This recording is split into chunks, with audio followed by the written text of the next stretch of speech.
ములుగు జిల్లాలో శుక్రవారం రోజు ఆదివాసుల ప్రపంచ దినోత్సవం ఆదివాసులు ఘనంగా నిర్వహించారు. ఆదివాసులు అడవిలో పుట్టి పెరిగిన వాతావరణంలో ఉండి తమ వనరులను ఆదివాసి సంపదను కాపాడుకుంటామని, తమ దగ్గర ఉన్న నిధి నిక్షేపాలను దోచుకోవాలని చూస్తున్న మనుషులను తరుముతామని, మా ఆదివాసీ కులాలని కాపాడుకుంటామని, అలాగే ఆదివాసీ తెగలను కలుపుకుంటామని ఆదివాసీ నాయకులు తెలిపారు. ఈ కార్యక్రమంలో సిఐ రవీందర్, ఎస్ఐ కమలాకర్, ఆదివాసీ నాయకులు భాస్కర్, గొంది శ్రీను, మాదే సాయిబాబు తదితరులు పాల్గొన్నారు.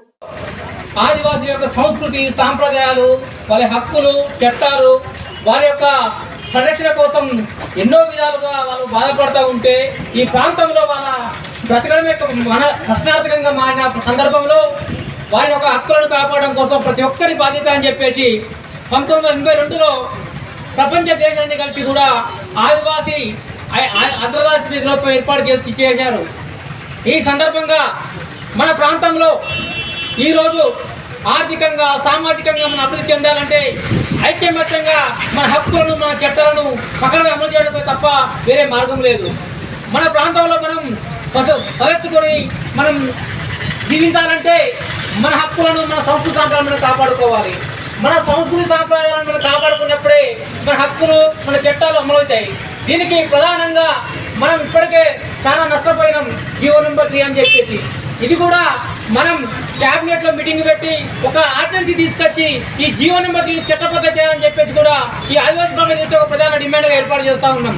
అలాగే ప్రభుత్వంలో ఉండే ప్రభుత్వ శాఖలలో కూడా మన ప్రాంతంలో ఉన్న ఆదివాసీ నిరుద్యోగ యువకులకు ఉపాధి, స్వయం ఉపాధి కల్పించాలని, అలాగే స్వచ్ఛమైన విద్యను అందించాలని చెప్పేసి ఈ ఆదివాసీ ప్రభుత్వ దేశంగా మేము కోరుకుంటా ఉన్నాం. అలాగే మన ప్రాంతంలో మనం నివసిస్తున్నప్పటికీ కూడా పరాయీకరణగా ఇలా మైనార్టీలో పడిపోతూ ఉన్నాం. ఇలా మన ప్రాంతంలో వలసవాదం పెరిగిపోయి మనందరం కూడా మైనార్టీలో పడిపోయే స్థితికి ఏర్పడ్డాం.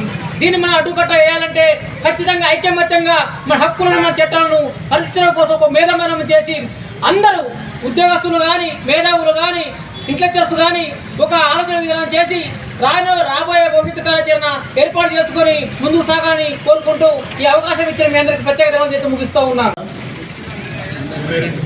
1982లో స్టార్ట్ అయింది.